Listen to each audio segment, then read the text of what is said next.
चलो स्टार्ट करते हैं क्लास। देखो पिछले वाली क्लास में हमने पढ़ा था फंक्शन के बारे में। आज हम बात करेंगे कॉन्टिन्यूस फंक्शन के बारे में और डिसकॉन्टिन्यूस फंक्शन के बारे में। कॉन्टिन्यूस फंक्शन क्या होता है?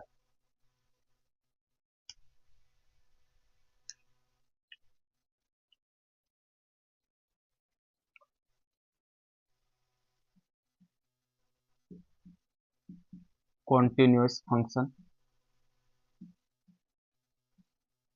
देखो हमने बीएससी के अंदर 12 तक मान के चलो कि भी 12 के अंदर हम कैसे बोलते थे कि मान लीजिए ये कोई फंक्शन है, ठीक है, एफ एक्स फंक्शन है और ये एक्स एक्स है, ये वाई एक्स है।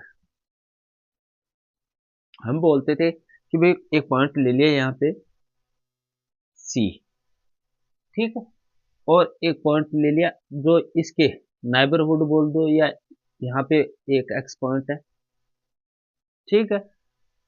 अब यहाँ भी हो सकता है वो एक्स का पॉइंट, यहाँ भी ये पूरा फंक्शन है इस सी पॉइंट पे। ये क्या हुआ यहाँ एफ सी।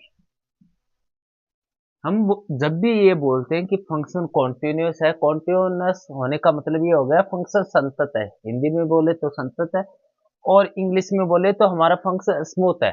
इसमें ना ब्रेक्स हैं, नो ब्रेक्स,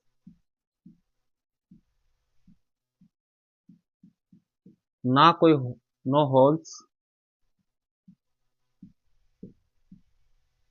ठीक है।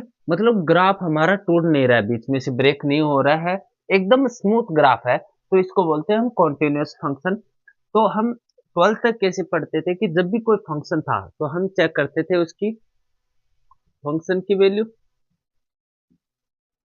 x tends to c। जब x c की तरफ अप्रोच हो रहा है,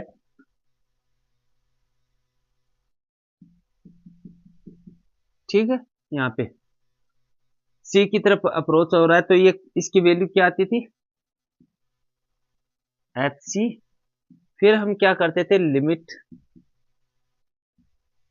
फंक्शन डिफाइंड हो रहा है, एग्जिट कर रहा है तो हम क्या बोलेंगे, limit x c minus left hand limit function की फाइंड करेंगे और लिमिट की x tends to c positive, ये राइट हैंड लिमिट है और फंक्शन की वैल्यू एफ सी। यदि तीनों इक्वल है तो इसका मतलब यहां पे क्या हुआ, अब देखो समझाता हूं इस बात को। हमने एक नेबरहुड बना लिया इस पॉइंट के बाहर, देखो सी प्लस एच, सी माइनस एच। ये एच क्या है, यहाँ पे डिस्टेंस है दोनों तरफ, इस सी पॉइंट के दोनों तरफ एक डिस्टेंस ले ली और जो एच है ना वो लगभग जीरो के इक्वल है, ठीक है। मतलब इसकी वैल्यू एच के है 0.1, 0.1/2, 0.1/3, 0.1/5, ऐसी वैल्यू है, बहुत नए के बराबर वैल्यू है।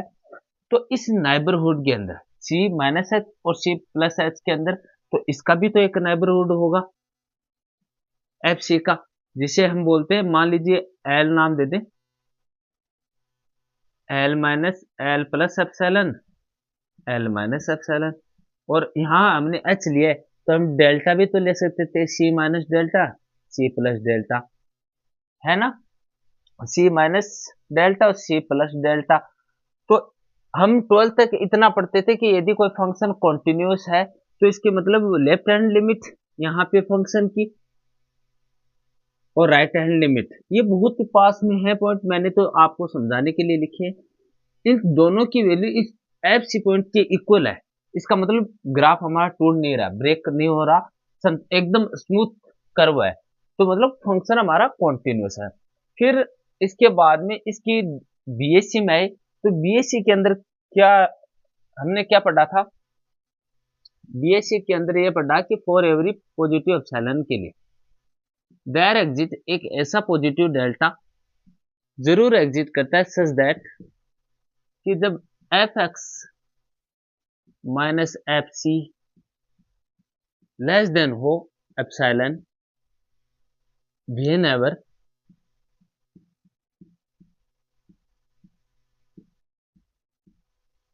X minus delta x minus c less than delta, यही तो पढ़ते थे। बीएससी के अंदर आए, एक तो ये डेफिनेशन होती थी 12 तक, जब हमने कॉन्टिन्यूस फंक्शन के बारे में बात की तब हम ये डेफिनेशन यूज किया करते थे। फिर जब बीएससी में आए तो हमें पता चला कि इन दोनों, इसका जो ये डेफिनेशन है इसका मतलब यही तो है, limit x tends to c f x is equal to h c, मतलब बहन जब हमारा एक्स सी की तरफ अप्रोच हो रहा है तो फंक्शन भी हमारा एफ एक्स है ना। मान लीजिए यहां कोई ये फंक्शन है, यहाँ पे एक्स कोई पॉइंट या एफ एक्स फंक्शन है, ये भी अप्रोच हो रहा है सी की तरफ, ठीक है। तो जैसे जैसे एक्स है ना, एक्स अप्रोच करेगा सी की तरफ तो हमारा फंक्शन भी है ना साथ साथ में एच सी पे अप्रोच करेगा, ठीक है। इसको बोलते हैं कॉन्टिन्यूअस फंक्शन। अब हम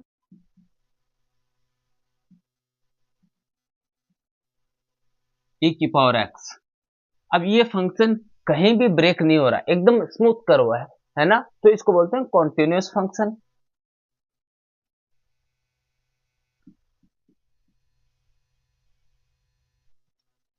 मैंने चार तरह के ब्रेक्स लिखे, एक तो ये देखो ये लाइन है, ठीक है। अब ये जो लाइन है इसके अंदर होल है, यहाँ पे होल है तो डिसकंटिन्यूअस तो है ये, तो इसको क्या बोलते हैं, रिमूवेबल डिसकंटिन्यूअस, ठीक है। अब देखो इन दो यहां जो पॉइंट है और ये पॉइंट है और ये पॉइंट, इनमें कितना ब्रेक है, इनफिनिट, तो इसको बोलते हैं इनफिनिट डिसकंटिन्यूअस, ठीक है। अब इसको क्या बोलते हैं, देखो है एकदम इक्वल लाइन सीध में, लेकिन जंप किया इसने यहां से डायरेक्ट, है ना, जंप है ना, तो इसको बोलते हैं jump discontinuous.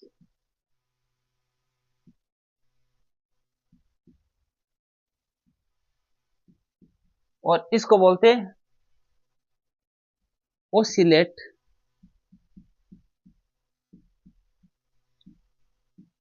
Discontinuous.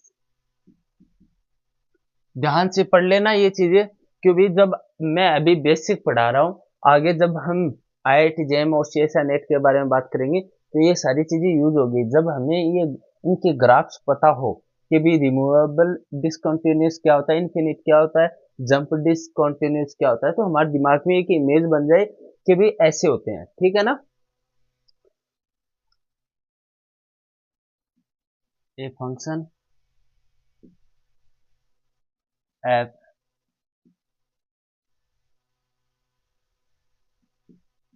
A tends to R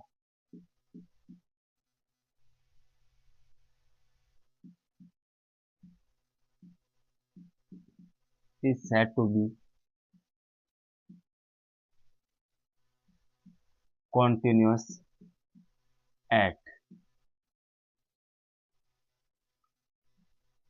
alpha, जो बिलोंग करता है ए में,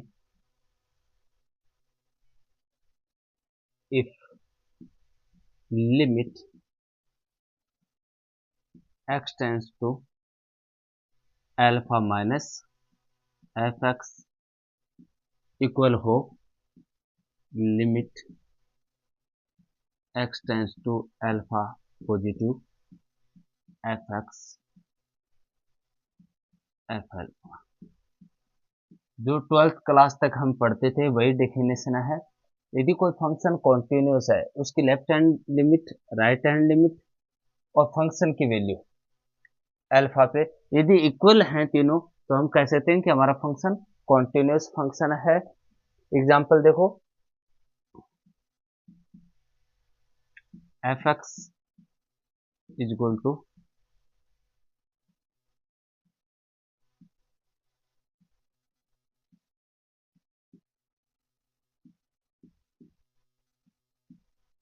x greater than 1 alpha is equal to 1।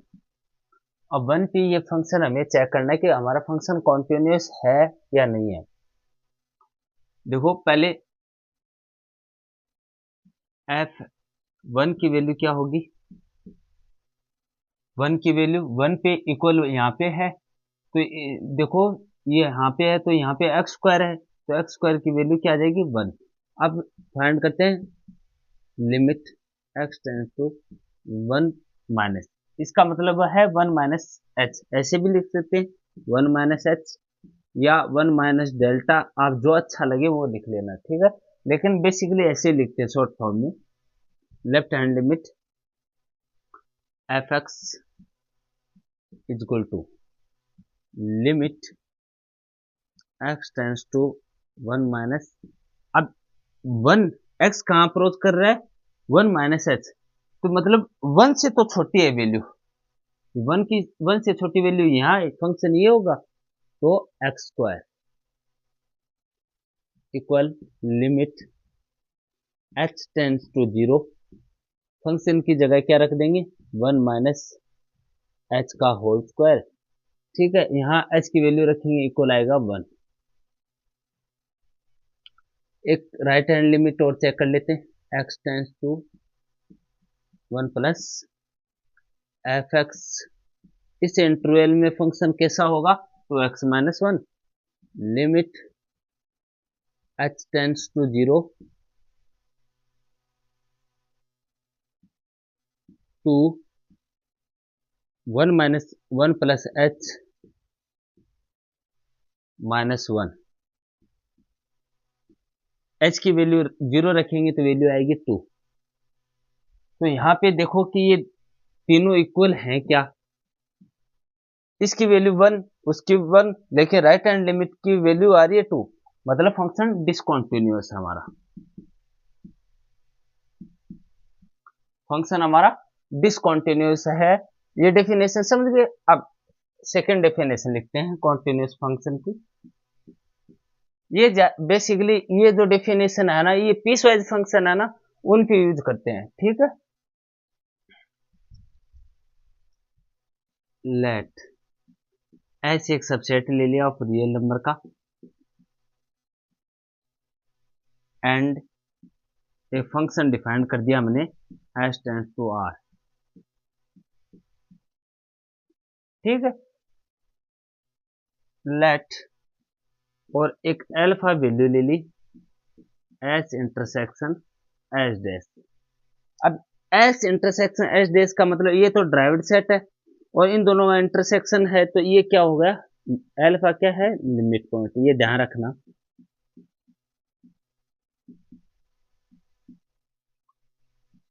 Then f is continuous at alpha if only if limit x tends to alpha fx equal to f alpha। यदि ये condition हमारा function satisfy कर रहा है तो हमारा फंक्शन कॉन्टिन्यूस है। पहले क्या करना, एग्जांपल देखो, फंक्शन रेशनल नंबर से रियल नंबर में डिफाइन कर दिया हमने, एफ एक्स इक्वल टू ले लिया एक्स, ठीक है। फॉर ऑल एक्स बिलोंग कर रहा है rational number, rational number subset of real number का फंक्शन डिफाइंड है हमारा, ठीक है। अब जो अल्फा लेंगे वो कहां से लेंगे, एच इंटरसेक्शन एच डेस से, तो अल्फा इंप्लॉइज रेशनल और rational number every point is interior point real number, और अल्फा इन दोनों का इंटरसेक्शन क्या आएगा रेशनल नंबर। इस पूरे rational for every rational number पे फंक्शन हमारा कॉन्टिन्यूस है, आप चेक कर लेना, ये एवरी रेशनल नंबर पे ये फंक्शन है ना कॉन्टिन्यूस है, ठीक है। अब थर्ड डेफिनेशन लिखते हैं, वो इन दोनों से ज्यादा इंपॉर्टेंट है। थर्ड डेफिनेशन लिख रहे हैं कॉन्टिन्यूस फंक्शन की, let S subset of R and f S tends to R be a function, ये function if alpha b an isolated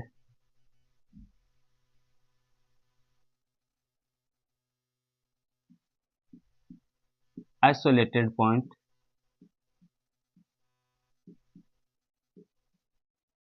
be an isolated point of S, then alpha is continuous at alpha। यदि point हमारा जो set, यदि alpha जो हमने x approach करता है वो अल्फा यदि आइसोलेटेड पॉइंट है तो डायरेक्ट हमें पता है कि वो फंक्शन हमारा अल्फा पे कॉन्टिन्यूस होगा। ठीक है ना। एग्जांपल इसका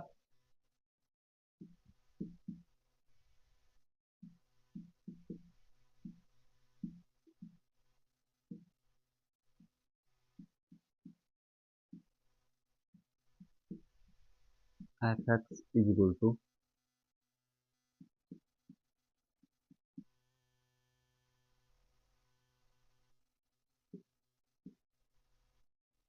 x belongs to 1 2। ये फंक्शन ले लिया हमने, सेट हमारे पास एस है। अब देखो लेफ्ट हैंड लिमिट और राइट हैंड लिमिट से ये फंक्शन को चेक करें, या जो 2 नंबर हमने डेफिनेशन लिखी थी उनसे चेक करें तो बहुत ज़्यादा टाइम लगेगा इस क्वेश्चन को। अब यहाँ पे हम आइसोलेटेड वाली डेफिनेशन यूज करते हैं, तो इस सेट के आइसोलेटेड पॉइंट फाइंड करें तो आइसोलेटेड पॉइंट का मतलब क्या होता है,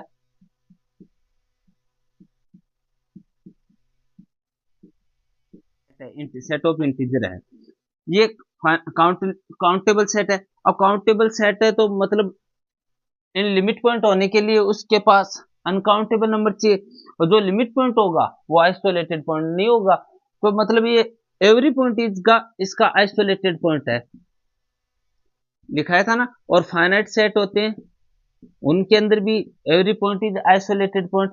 इसका यहाँ मतलब सेट के अंदर जो लिमिट पॉइंट को छोड़ के जितने भी नंबर बचते हैं वो सारे आइसोलेटेड पॉइंट होते हैं, जो लिमिट पॉइंट है वो आइसोलेटेड पॉइंट नहीं होते हैं। इस सेट के अंदर ध्यान से ऑब्जर्व करो, क्लोज सेट है, every point is limit point,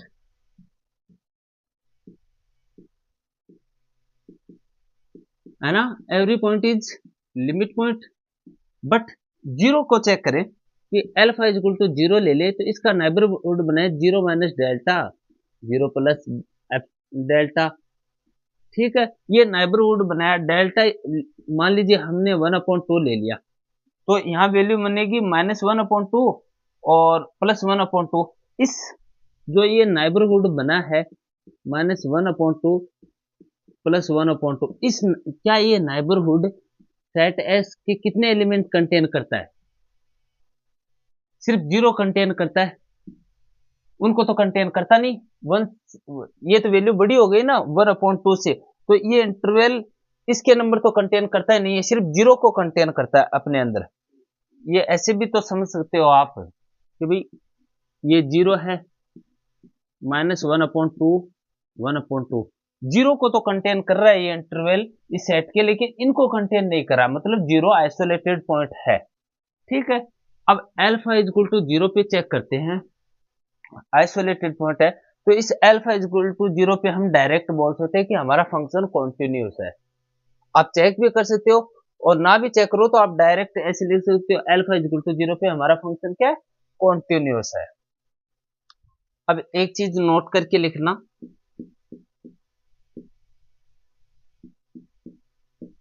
यदि हमने फंक्शन डिफाइन कर दिया ऐसे, देखो अब रियल नंबर के अंदर 1 नहीं है ना, इस 1 का कॉम्प्लीमेंट सारे नंबर होंगे, और रियल नंबर में डिफाइन कर दिया, और f x is equal to sine x ले लें, और अल्फा इज इक्वल टू 1 पे चेक करें फंक्शन कॉन्टिन्यूस है या नहीं है। तो 1 तो इस डोमेन के अंदर है, मान लीजिए ये डोमेन है, ठीक है, फंक्शन का ये डोमेन है। इस डोमेन के अंदर वन तो है ही नहीं। मान लीजिए सेट एस है ये, तो इस सेट एस में तो ये बिलोंग ही नहीं करता। जब जिस पॉइंट पे हम कॉन्टिन्यूटी चेक कर रहे हैं वो पॉइंट सेट के अंदर होना चाहिए, नहीं है तो हम डायरेक्ट कह सकते हैं कि फंक्शन कॉन्टिन्यूस नहीं है। ठीक है, नॉट कॉन्टिन्यूस। अब हम बात करें कुछ ऐसे फंक्शनों के बारे में जो पूरे रियल नंबर में या अपने डोमेन के अंदर कॉन्टिन्यूस होता है। इन फंक्शनों पे टाइम खराब नहीं करना होता, ठीक है ना। डायरेक्ट हम बता सकते हैं ये फंक्शन कॉन्टिन्यूस है। एक नंबर देखो, f1 x is equal to a0 a1 x plus a2 x square plus dash dash dash an xn। ये क्या है? इसको बोलते हैं पोलिनोमियल फंक्शन। पोलिनोमियल फंक्शन होते हैं ना, ये फंक्शन पूरे रियल नंबर में कॉन्टिन्यूस होते हैं, पूरे रियल नंबर पे। जैसे example f x is equal to दे दिया हमें x square minus x plus 2, ये फंक्शन है। या f x is equal to x square plus minus 1 plus 1। ऐसे जब फंक्शन है ये पोलिनोमियल फंक्शन है। तो पोलिनोमियल फंक्शन पूरे रियल नंबर में कॉन्टिन्यूस होते हैं। f2 दूसरा फंक्शन देखो, ए की पावर एक्स ए पॉजिटिव, इसको बोलते हैं एक्सपोनेंशियल फंक्शन।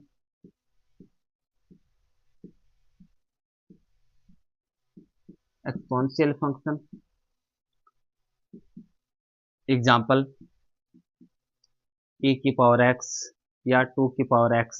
ऐसे जब फंक्शन हो ये पूरे रियल नंबर में कॉन्टिन्यूस होते हैं, इन पे टाइम खराब नहीं करना होता, ठीक है ना। f3x जैसे साइन एक्स है या कोस एक्स है, ये फंक्शन पूरे डोमेन के अंदर रियल नंबर के अंदर कॉन्टिन्यूस होते हैं। f4x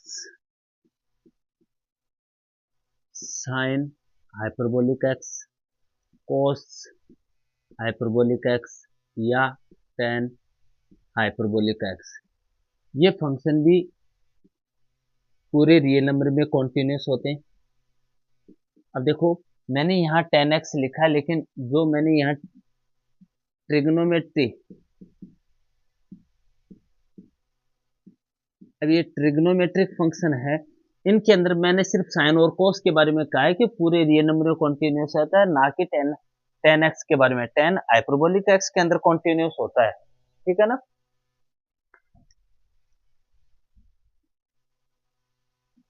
f5x is equal to c, इसको बोलते हैं कांस्टेंट फंक्शन। ये फंक्शन भी पूरे रियल नंबर में कॉन्टिन्यूस होता है, चेक करने की जरूरत नहीं है। वो ए पार्ट हो गया, अब बी पार्ट करके ऐसे लिख लेना कि जब हमारे पास बी एक्स ऐसे फंक्शन मिल जाए F I x upon F J x, इनको क्या बोलते हैं हम? ऐसे फंक्शनों को क्या बोलते हैं? Rational function.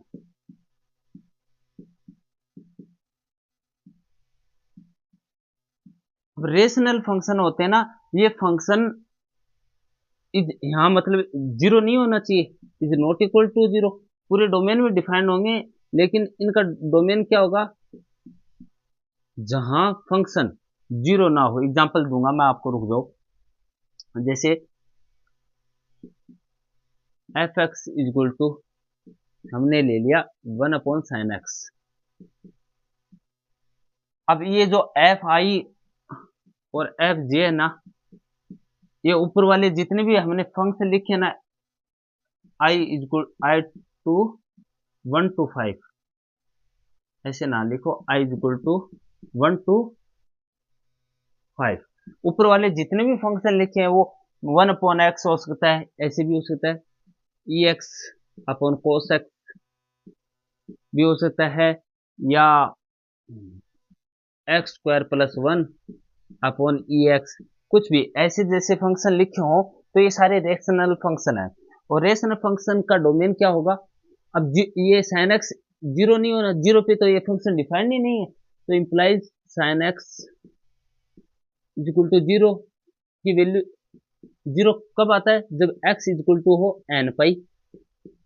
इसका मतलब डोमेन क्या हुआ हमारा? r कॉम्प्लीमेंट n पाई का, n पाई, और n क्या होना चाहिए? इंटीजर, ठीक है ना।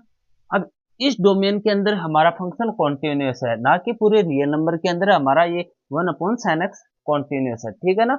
n पाई मतलब पाई पे वैल्यू जीरो, जीरो होती है ये फंक्शन ही डिफाइंड नहीं होगा, 1/0 हो जाएगा, ये वैल्यू आएगी इनफिनिट, फंक्शन डिफाइंड नहीं हो रहा। तो मतलब पाई किस वैल्यू पे होता है? n पाई पे, 1, 2 पाई, 3 पाई, 4 पाई, ठीक है ना। ये मैंने पूरा डोमेन डिफाइंड कर दिया, इनको बोलते हैं rational function. If f and g are two continuous function है, फंक्शन ऑन आर, मतलब दोनों फंक्शन f और g दोनों रियल नंबर में कॉन्टिन्यूस है, तो पहली प्रॉपर्टी इन दोनों का सम भी कॉन्टिन्यूस होगा ऑन आर। सेकेंड प्रॉपर्टी, इन दोनों का मल्टीप्लीकेशन फंक्शन का वो भी कॉन्टिन्यूस होगा on R. Third property, composition function f g x, ऐसे भी लिख सकते हैं इनको, इज कॉन्टिन्यूस ऑन आर, ठीक है।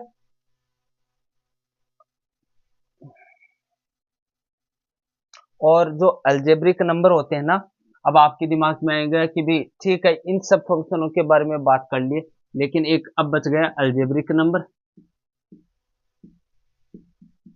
अलजेब्रिक फंक्शन, एक बच गया ट्रांसेंडेंटल फंक्शन, है ना। अब अलजेब्रिक फंक्शन क्या होते हैं? जिनके रूट निकलते हो। रूट किस किस का निकलता है? एक पॉलिनोमियल का निकलता है और एक रेशनल फंक्शन का, एक रूट फंक्शन का। एफ एक्स इक्वल टू ले लिया x² + 1, रेशनल फंक्शन तो ये होंगी। तो अभी इस फंक्शन को देखो,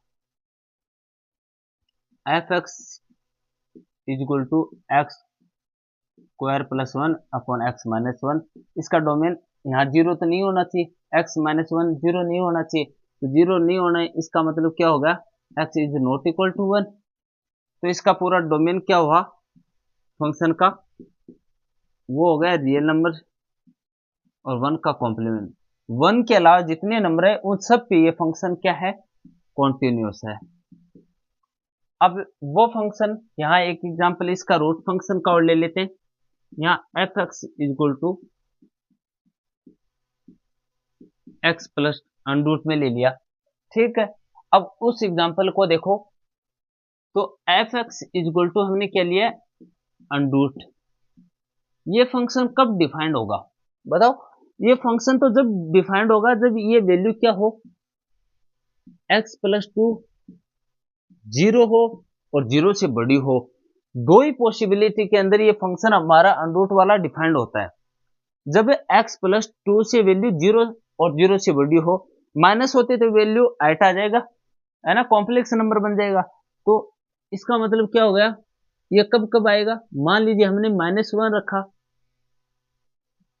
-1 रखा यहाँ पे, तो +1 अंडरूट में +1 आया,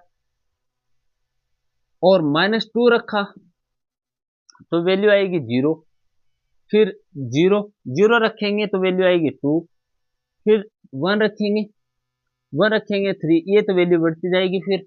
मतलब कहां से कहां तक डिफाइंड है फंक्शन? फंक्शन हमारा डिफाइंड है, डोमेन क्या हुआ फंक्शन का? -2 से इंफिनिटी। तो इसका मतलब क्या हो गया कि जो ये फंक्शन है ना f, ये -2 से इंफिनिटी के अंदर, ऐसे लिख लो direct, domain of function continuous है फंक्शन हमारा, ठीक है ना। इस डोमेन के अंदर हमारा फंक्शन, रूट फंक्शन कॉन्टिन्यूस है पूरा। अब ट्रांसेंडेंटल की बात करते हैं। ट्रांसेंडेंटल हमने क्या किया, एक फंक्शन डिफाइन कर दिया 0 से इंफिनिटी, और f x is equal to log x. अब ये log x की वैल्यू हम 0 भी नहीं ले सकते। ये देखो मैंने, ये साइन क्या है, ओपन इंटरवल है, ओपन इंटरवल है, इसका मतलब क्या हुआ, ये 0 इंक्लूड नहीं करता, 0 के आगे के जो नंबर हैं और इन्फिनिटी, इन्फिनिटी तक जितने भी पॉजिटिव नंबर है इनको आप ऐसे भी बोल सकते हो आर पॉजिटिव, है ना। तो इसका डोमेन क्या हुआ, आर पॉजिटिव, ना कि रियल नंबर। तो ये पूरे रियल आर पॉजिटिव बोल दो, या 0 से इंफिनिटी के अंदर कॉन्टिन्यूस है हमारा log x फंक्शन, ना कि रियल नंबर के अंदर कॉन्टिन्यूस है, ये गलत हो जाएगा, ठीक है ना। ये डायरेक्ट हमें पता होना चाहिए कि ये फंक्शन कॉन्टिन्यूस है। एग्जाम में टाइम खराब नहीं करना होता कि वे चेक करने बैठ जाए कि ट्रांसेंडेंटल फंक्शन है हमारे पास log x, क्या ये कॉन्टिन्यूस है, तो हमें पता होना चाहिए ये चीजें, ठीक है। अब देखो एक फंक्शन और रह गया, उस पर और चर्चा कर लेते हैं, पीस वाइज फंक्शन।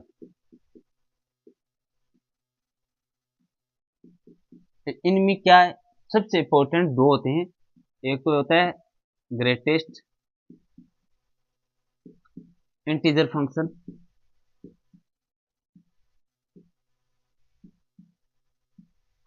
एक होता है फ्रैक्शनल फंक्शन।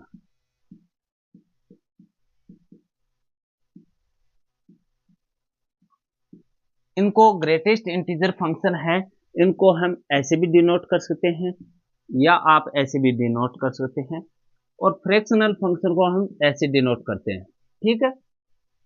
ये दोनों फंक्शन कैसे डिफाइंड होते हैं, ये फंक्शन रियल नंबर टू, इनकी रेंज आती है वो हमेशा, ग्रेटेस्ट इंटीजर फंक्शन की रेंज हमेशा इंटीजर आएगी, ठीक है।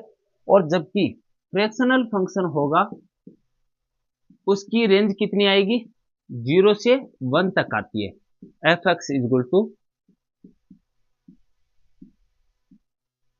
एक्स, ऐसे फ्रैक्शनल फंक्शन को डिनोट करते हैं, और f x is equal to greatest integer function को ऐसे डिनोट करते हैं, for all x belongs to real number, इसका भी डोमेन रियल है उसका भी रियल है, ठीक है।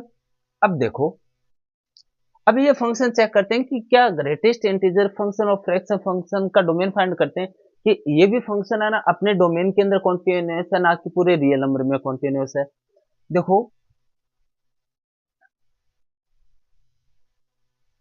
एग्जाम्पल, पहले एग्जाम्पल कर लेते हैं कि भाई ग्रेटेस्ट इंटीजर फंक्शन काम कैसे करता है। मान लीजिए हम 2.7 की वैल्यू फाइंड कर रहे हैं और ग्रेटेस्ट इंटीजर के अंदर है तो वैल्यू आती है 2, और फ्रैक्शनल फंक्शन के अंदर मान लीजिए 2.7 है तो इसकी वैल्यू कितनी आएगी, 0.7। अब आपके दिमाग में ऐसे कैसे, देखो कोई भी रियल नंबर होता है ना एक्स, वो greatest integer plus fractional number function के इक्वल होता है, ये एफ एक्स है, ठीक है, ये भी तो एफ एक्स है फंक्शन, ये एक्स है ना, रियल रियल नंबर जो भी है ये ग्रेटेस्ट के और फ्रैक्शनल के इक्वल होता है, ठीक है। अब जब भी हम ग्रेटेस्ट इंटीजर फंक्शन निकालें तो हम ऐसे लिख सकते हैं कि x माइनस फ्रैक्शनल फंक्शन, मान लीजिए हमने वैल्यू निकाली एग्जांपल 2.7 की, ग्रेटेस्ट इंटीजर के अंदर क्या आई, अब ये 2.7 है, ये तो इक्वल है ना यहाँ पे x इज इक्वल टू 2 देखो यदि मैं यहाँ 2.7 कोई रियल नंबर लूं तो ग्रेटेस्ट इंटीजर 2 प्लस 0.7 दोनों इक्वल हुई ना दोनों साइड। तो इसका मतलब 2.7 की यहाँ वैल्यू 2.7 और फ्रैक्शनल क्या ही 0.7, ये माइनस कर देंगे तो ग्रेटेस्ट इंटीजर फंक्शन क्या है वही 2, यहाँ भी 2 और वहां 0.7, ऐसे भी फाइंड कर सकते हैं। आपको जो अच्छा लगे वैसे अप्रोच लगाओ, ठीक है। इसको बोलते हैं ग्रेटेस्ट इंटीजर फंक्शन, उसको बोलते हैं फ्रैक्शनल फंक्शन। अब चेक करेंगे कि ये दोनों फंक्शनों का डोमेन क्या है।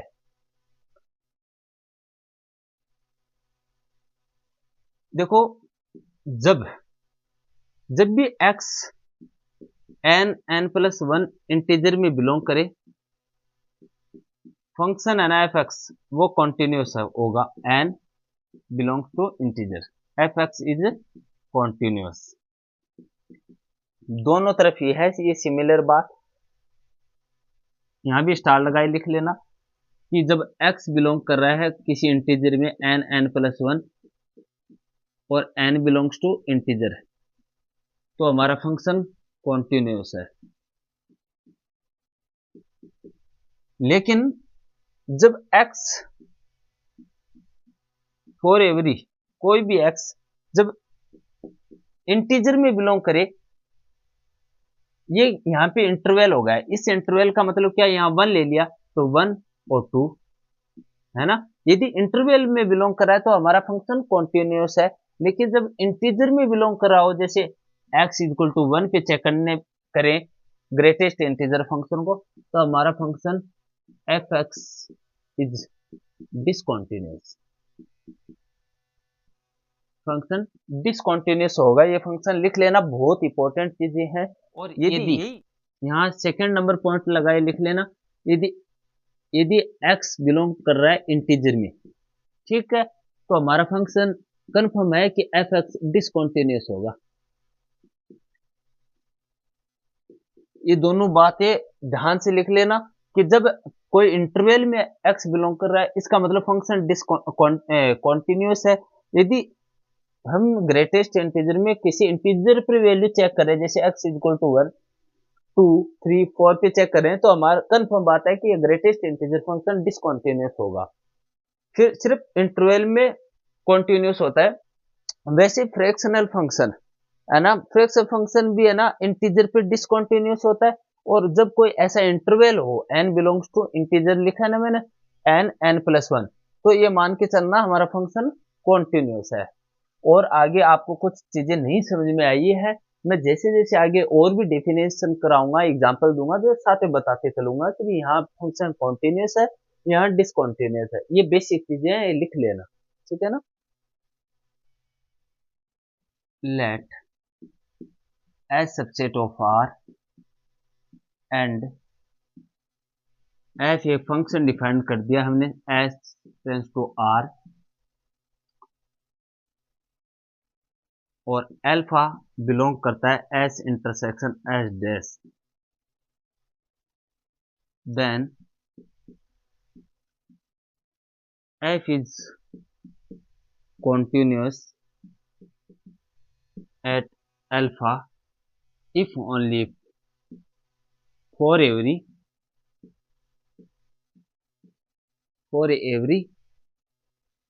sequence xn कन्वर्ज करती है अल्फा, किस में है ये सीक्वेंस, एस सेट, ऐसे लिखना कि सेट एस और अल्फा कॉम्प्लीमेंट, सिर्फ अल्फा को छोड़ दिए इस सेट के अंदर है ये सीक्वेंस, ठीक है ना। एस एन ऐसे भी लिख सकते हो आप, मैंने तो इसलिए लिख दिया कि जो सीक्वेंस एक्स एन है ना वो सेट एस के अंदर है, वो कन्वर्ज कर रही है अल्फा के ऊपर, इंप्लाइज एफ एक्स एन जो सीक्वेंस है ये भी कन्वर्ज करेगी एफ अल्फा पे।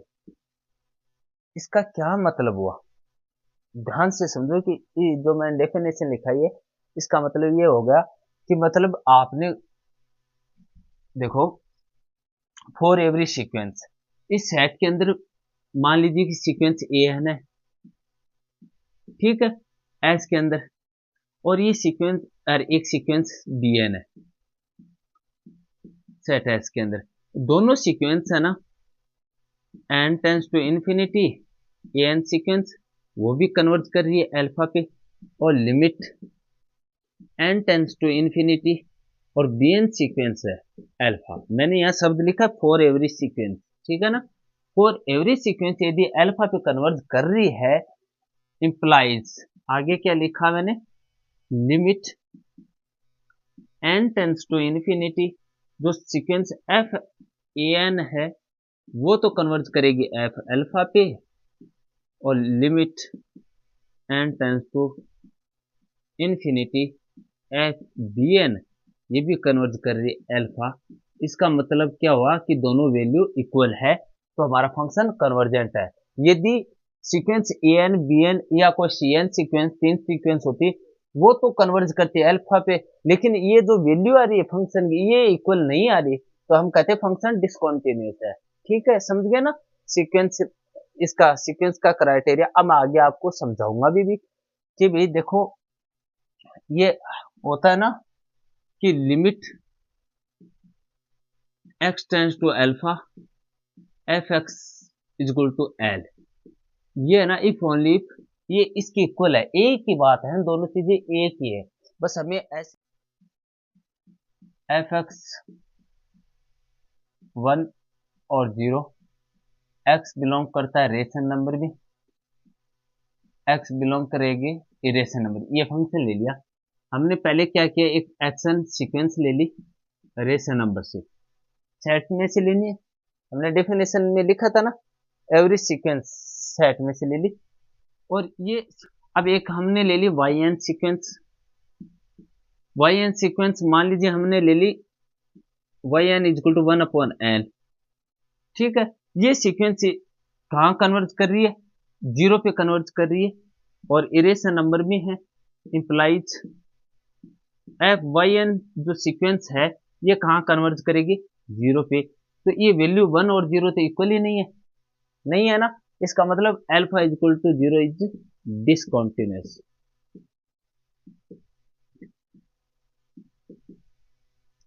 ठीक है, समझ गए ना, चले आगे। F x is equal to 1 upon n 0, x is equal to 1 upon n otherwise, ठीक है। हमने क्या किया, अल्फा इजक्वल टू 0 पे चेक करना है कि फंक्शन हमारा कॉन्टिन्यूस है या नहीं है, ठीक है। ऐसा में फंक्शन दे दिया, हमने क्या किया, एक सीक्वेंस ले ली एक्स एन, ठीक है, कहां से लिए, सेट में से ले ली, और सीक्वेंस एक्स एन ली, तो सीक्वेंस हमारे पास कैसी आएगी, 1 अपॉन एन। जब ऐसी सीक्वेंस सेट में एक्स इक्वल टू यदि 1 अपॉन एन है, मान लीजिए 1 अपॉन एन है, इसका मतलब 0 पे कन्वर्ज कर रही है, x n equal to 1 upon n जो 0 पे कन्वर्ज कर रही है, तो इंप्लाइज हमारा फंक्शन जो एफ एक्स एन होगा वो कहां कन्वर्ज करेगा, दो कंडीशन पे कन्वर्ज करेगा। यदि 1 अपॉन एन है, 1 अपॉन एन है तो ये 1 अपॉन एन कहां कन्वर्ज करेगा, 0 पे, और अदरवाइज होगा तब भी फंक्शन कहां कन्वर्ज करेगा, 0 पे। यदि एक्स एन, यदि एक्स एन देखो 1 अपॉन एन पे कन्वर्ज कर रहा है, 1 अपॉन एन, तो ये 0 पे एन इन्फिनिटी होगा, जब क्या आएगा, 0 आएगा, तो मतलब ये तो 0 पे कन्वर्ज कर रहा है। यदि अदरवाइज हुआ तब भी 0 पे, ये दोनों वैल्यू इक्वल आ रही है, इसका मतलब ये कॉन्टिन्यूस है। समझ गए ना, ये क्लियर नहीं हुई बात, इसको पूरा समझाता हूं कि भाई हमें लगता अलग अलग है, जब हम ऐसे पढ़ते हैं ना, limit x tends to alpha f x equal to alpha, ये इफ ओनली इफ, ये दोनों बातें एक ही है। जब हम सीक्वेंस एक्शन ले ली वो अल्फा पे कन्वर्ज कर रही है सेट एस के अंदर, तो इंप्लाइज सीक्वेंस एफ एक्शन है वो एफ अल्फा पे कन्वर्ज करती है। ये दोनों बात एक ही है, ये आपको इससे ये इस चीज से ये चीज प्रूव कर दूंगा तो आपको ये तो कंफर्म हो जाएगा ना कि दोनों चीजें एक ही है, ठीक है ना। लेट एक सब एस, हमने एक रियल नंबर का सबसेट ले लिया एंड एक फंक्शन डिफाइन कर देते हैं एस टेंस टू आर, और एल्फा बिलोंग कर रहा है एस डैश से, ठीक है। एंड एल बिलोंग कर रहा है रियल नंबर में से, then limit x tends to alpha f x is equal to l if only if for every sequence xn converts to alpha in S implies fxn जो sequence है ये convert करेगी f alpha पे। ये बात हम प्रूफ करने जा रहे हैं कि दोनों बातें एक ही है, ठीक है ना। अल्फा यहाँ पे लिमिट पॉइंट है, ये बात ध्यान रख लेना। ये चीजें मैं समझाने जा रहा हूँ कि ये फंक्शन है ना हमारा जो लिमिट फाइंड करते थे, ये लिमिट है, ये भी लिमिट फाइंड करने का तरीका है। और इस चीज को और थोड़ा खोल के लिखें कि इनका मतलब क्या हुआ। इनका मतलब ऐसे लिख लेना साथ में, लिमिट जब n tends to infinity xn जो सीक्वेंस है वो अल्फा पे कन्वर्ज करता है, implies limit n tends to infinity f x n sequence है ना वो कन्वर्ज करता है एफ अल्फा। मैंने शॉर्ट फॉर्म में लिख रखा है लेकिन इनका मतलब ये है, ठीक है। अब इससे प्रूफ करते हैं, let limit x tends to alpha f x is equal to l है। इक्वेशन फर्स्ट दे देना, यदि अल्फा कहां बिलोंग कर रहा है ये भी याद रखें एच डैश से, ठीक है। यदि x जब अल्फा पे अप्रोच करता है तो फंक्शन हमारा एल पे कन्वर्ज करता है। इसका फंक्शन का ऐसे ग्राफ बना लो साथ में, ये मान लीजिए अल्फा है, यहां मान लीजिए x है जो अल्फा पे अप्रोच करता है, यहां वैल्यू एफ अल्फा की है और यहां फंक्शन ले लेना आप एफ एक्स। तो एफ एक्स एफ अल्फा पे अप्रोच करता है जब एक्स अप्रोच करता है अल्फा पे। इसका मतलब क्या होता है लिमिट की, जब हमने लिमिट है ये तो लिमिट की डेफिनेशन क्या होती है, इंप्लाइज। इसी बात का क्या मतलब निकला, फॉर एवरी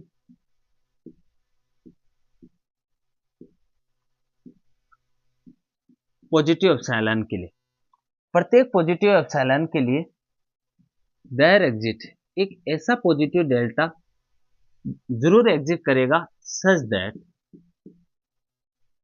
कि F x minus L less than epsilon whenever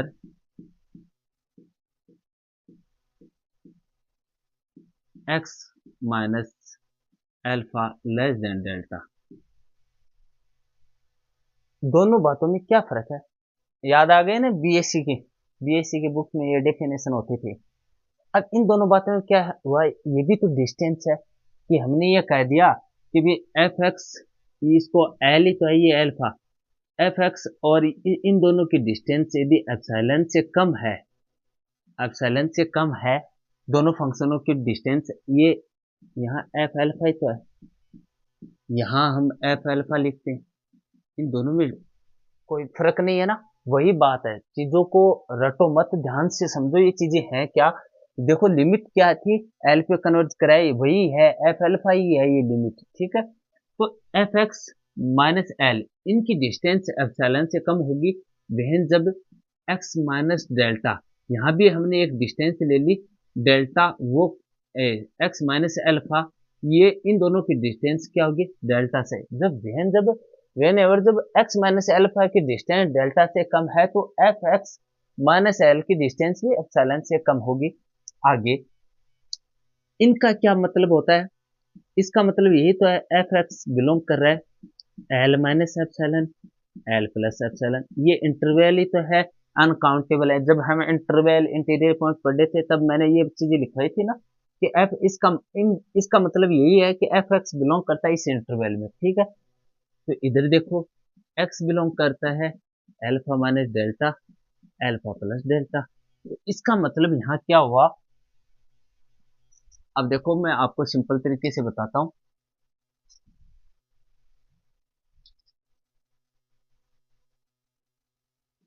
यहाँ मान लीजिए कि ये एल्फा है, मैंने एक नेबरहुड बना दिया यहाँ एल्फा प्लस डेल्टा और ये डिस्टेंस है डेल्टा एल्फा माइनस डेल्टा। तो ये इधर क्या था, एल था, जो एफ एल्फा को हम क्या बोल रहे हैं एल, तो इसके भी दोनों तरफ एक डिस्टेंस है जिसे हम बोल रहे हैं एप्सिलॉन, तो इसको तो बोल दिया हमने एल माइनस एप्सिलॉन, ये हो गया एल प्लस एप्सिलॉन। समझ गए ना दोनों चीजें। इसे दे देना इक्वेशन 1 का नाम, इस दो नंबर इक्वेशन दे देना। अब देखो लेट माना जब हमारी sequence n tends to infinity x n alpha पे कन्वर्ज करती है और जो सीक्वेंस एक्स एन कहाँ है, सेट एस के अंदर। यदि ये कन्वर्जेंट सीक्वेंस की डेफिनेशन तो कन्वर्ज कर रही है sequence x and sequence converge कर रही है अल्फा, तो इसकी डेफिनेशन क्या होती है,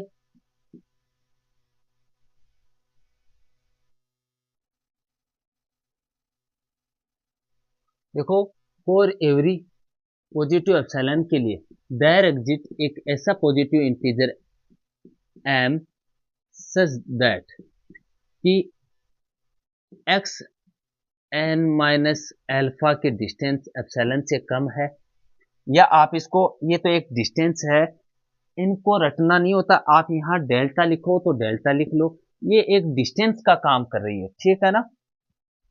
आगे क्या लिखा करते थे सीक्वेंस के अंदर, n greater than and equal to m, कि एम के बाद में सीक्वेंस एक्स एन और अल्फा की डिस्टेंस है ना वो एप्सिलॉन से कम होगी, तो ये दोनों चीज तो एक ही है ना, इंप्लाइज। तो इस चीज का मतलब क्या हुआ, इसका मतलब तो ये हुआ ना एक्स एन बिलोंग करता है alpha minus epsilon alpha plus epsilon. यदि आप सिंपल तरीके से देखना चाहो सिमिलर इक्वेशन फर्स्ट से, तो देखो यहाँ ले लेना डेल्टा, ठीक है, यहाँ डेल्टा ले लेना, कोई बात नहीं, यहाँ डेल्टा लिख, ये तो एक डिस्टेंस है, तो ये जो सीक्वेंस है एक्स एन ये alpha minus delta alpha plus delta में बिलोंग करती है। जब एक्स बिलोंग करे इस डिस्टेंस में, हमारी सीक्वेंस कहाँ बिलोंग करेगी, इस इंटरवल में,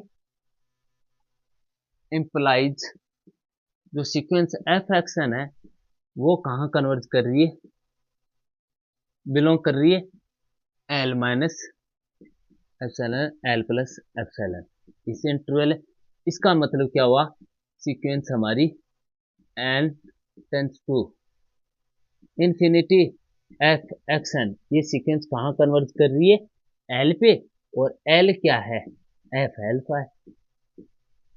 अरे इसका मतलब क्या होगा हुआ यहाँ, इसका मतलब तो ये तो हुआ कि जब limit n tends to infinity x n ये अल्फा पे कन्वर्ज कर रही है, तो ये दोनों चीजें वही तो आ गई उस लिमिट की, लिमिट वाली जो डेफिनेशन से। ये इक्वेशन फर्स्ट देखो, इससे हमने ये बातें लिखी हैं यहाँ तक, यहाँ की आगे की, जब x बिलोंग कर रहा है उस इंटरवल में तो फंक्शन भी इस इंटरवल में बिलोंग करेगा, तो एक्स एन सीक्वेंस इस इंटरवल में बाय इक्वेशन फर्स्ट से सेकंड से, तो ये बात हम कर सकते हैं। तो ये दोनों चीजें आ गई ना इस बात से, तो ये इफ ओनली इफ कंडीशन होती है